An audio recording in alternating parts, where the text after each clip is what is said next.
السلام عليكم ورحمة الله وبركاته. زمادي محترم ورونو دا الله رب العالمين معرفة أو بجندنا دا دي إيمان يولو يبرخدا أو ألا جديخ بالرب إنسان بجندل شي جكلا أغاد دا غرب صفات أو أسماء بجنين أزمك دا عقيدي دا يقينا لو يبرخدا وهر مسلمان لا دي بجندل ضروري دي او دې بارکه چې کوم د اهل سنت والجماعت عقیده ده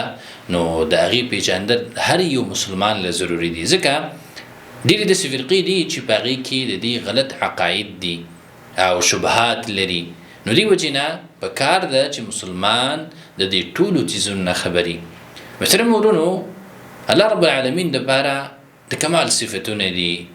او ښایسته نومونه دي ولله الاسماء الحسنى فادعوه بها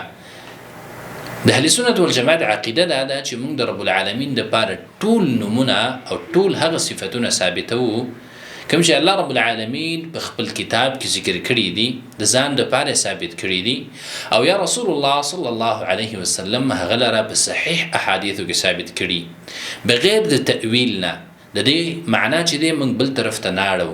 بلکې کومه معنا چې په لغت عربۍ کې دی ده همغه کوو کوم چې صحابه کرامو پیژندله کوم چې سلف صالحین وکړي ده او مغه معنا چې د موږ د عربی غاخلو بغیر د تحریف نه تحریف هم بکې نه کوو بغیر د تکییف نه موږ چې دی د الله رب العالمین چې کوم صفات دي د هغې کیفیت هم نه بیانو او بغیر د تشبیه نه د هغې تشبیه چې دی هم نه کوو چا سره ځکه الله رب العالمین داسې ذات دی لیس کمثله شی چې د الله رب العالمین په شان هیڅ شی نشته دی د هغې مثال نه دی موجود وهو السميع البصير الله رب العالمين چې دی لیدونکی دی اوریدونکی دی خو دا ټول صفات چې دی دا د مخلوق په شانتي نه دي څنګه چې د رب العالمین د شان سره لایق او مناسب وي دغه رنګ رب العالمین دپاره موږ اسماء او صفات چې دی ثابتو د هغې نه انکار نه کوو ځکه بعضې ډلو چې دی انکار کړی د الله رب العالمین د اسماء او صفاتو نه زما ډېرو محترم ورونو یو څو مثالونه زه تاسو در کومه بعضې خلک چې دی په دې کې ګمراه شوي دي او د اهل سنت والجماعت د عقیدې نه وتلي دي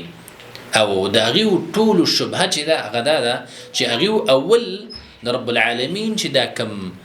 صفات دي د دې تشبیه ورکوي د مخلوق سره او وروسته د تشبیه نه چې دی د دې نه انکار کوي او یا چې دی تاویل کوي په دې کې د دې معنا چې دی وینا دا نه ده داسې ده ځکه الله رب العالمین فرمایي الرحمن على العرش استوى رحمان ذات چې دی هغه په عرش باندې مستوي دی نو ډېر خلک چې دی په دې کې د استوا معنا هغه په استولا سره کوي او د استوا معنا چې دغه معلومه ده په عربۍ کې چې هغه علا وارتفع الله رب العالمین د عرش پاسه دی د ذات په اعتبار سره امام مالک رحمه الله نه یو چا تپوس وکړه چې الله رب العالمین څنګه استوا کړې ده امام مالک رحمه الله ته وفرمایل الاستواء معلوم استوا چې دغه معلومه ده د دې معنا معلومه ده وكيف مجهول او د دې کیفیت چې دی هغه مجهول دی څرنګوالی موږ ته نه دی معلوم او ایمان چې دی په دې خبره باندې واجب دی چې الله رب العالمین د عرش د پاسه دی والسؤال عنه بدعه او د دین سوال کول د کیفیت په باره کې چې هغه څنګه دی څنګه استوا کړې ده نو دا بدعت دی د اهل سنت والجماعت عقیده د محترم ورونو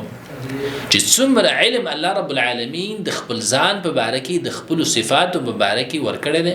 هغو نه چې دی موږ به په هغې باندې عقیده لرو او د کیفیت علم چې دی الله رب العالمین نه دی ورکړی دا د غیبو سره تعلق لري نو موږ به کیفیت چې دی هغه نه بیانوو الله رب العالمین دی موږ له صحیح عقیده چې دی را نصیب کړي او الله رب العالمین دی خپل معرفت چې دی موږ ته نصیب کړي وصلی الله تعالی علی خیر خلقه محمد و آله و صحبه اجمعین